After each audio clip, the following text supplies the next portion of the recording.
पक्षांतर बंदी कायदा पुन्हा चर्चेत। मात्र कायदा नेमका काय? नमस्कार, मी प्रियंका। लेट्सअप मराठीमध्ये आपलं स्वागत। उद्धव ठाकरे हे ऑपरेशन टायगर नंतर राज्यभरामध्ये फिरून खासदारांना गद्दार म्हणत एकनाथ शिंदे यांच्यावर आग पाखड करत असतानाच एकनाथ शिंदे यांनी मुंबईतील ठाकरेंच्या बालेकिल्ल्याला सुरुंग लावलाय। विधानसभा निवडणुकीमध्ये आदित्य ठाकरे यांच्या वरळी मतदारसंघातील विजयामध्ये महत्त्वाची भूमिका बजावणारे सचिन अहिर यांना एकनाथ शिंदे यांनी गळाला लावलं आहे।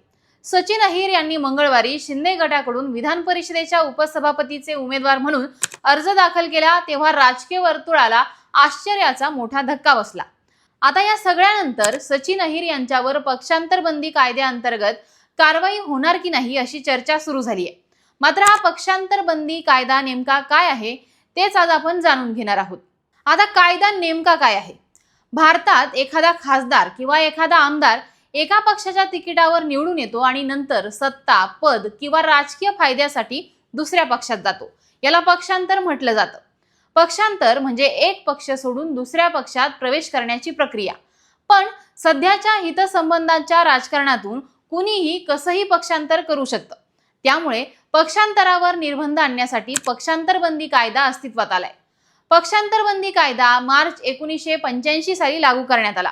याचा उद्देश होता की आपल्या सोयीप्रमाणे पक्ष बदलणाऱ्या आमदार आणि खासदारांवर नियंत्रण ठेवता यावं। याआधी कोणीही कोणत्याही पक्षात कधीही प्रवेश करू शकत होतं आणि त्यांचं सदनाचं सदस्यत्व रद्द होत नव्हतं।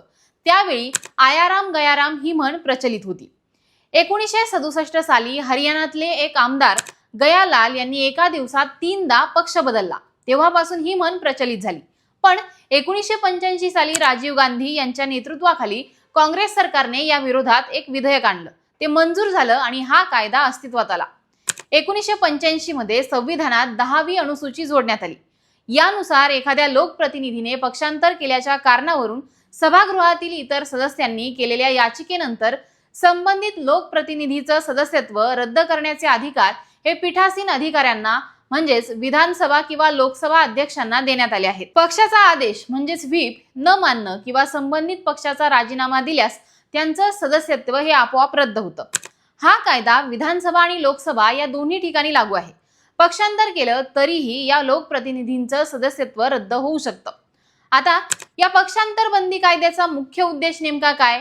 तर निवडून आलेल्या लोकप्रतिनिधींनी जनतेचा विश्वासघात करू नये म्हणून हा कायदा आणण्यात आला आहे।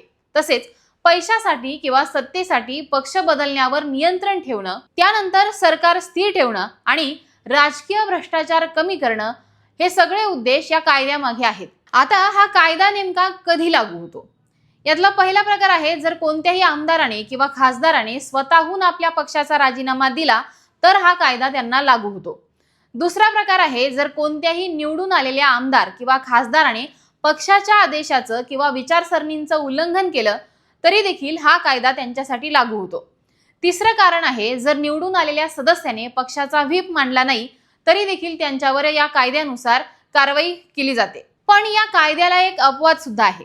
जर कोणत्याही पक्षाचे 2/3 आमदार किंवा खासदार हे दुसऱ्या पक्षात जात असतील तर त्यांचं सदस्यत्व हे रद्द होत नाही। म्हणजेच जर एकनाथ शिंदेंना भाजपमध्ये जायचं असेल आणि आपलं सदस्यत्व रद्द होऊ द्यायचं नसेल तर शिवसेनेच्या 2/3 आमदारांचं त्यांना समर्थन हवं आणि त्यांनी शिंदेंसोबत नवा गट स्थापन करायला हवा। हा गट भाजपला समर्थन देऊ शकतो। अशा परिस्थितीमध्ये नव्या गटातले आणि मूळच्या पक्षातले असे दोन्हीकडचे आमदार हे अपात्र ठरत नाही। तर अशा पद्धतीने हा पक्षांतर बंदी कायदा आहे। तुम्हाला या कायद्याबद्दल नेमकं काय वाटतं हे आम्हाला कमेंट करून सांगा आणि पाहत राहा लेट्सअप मराठी।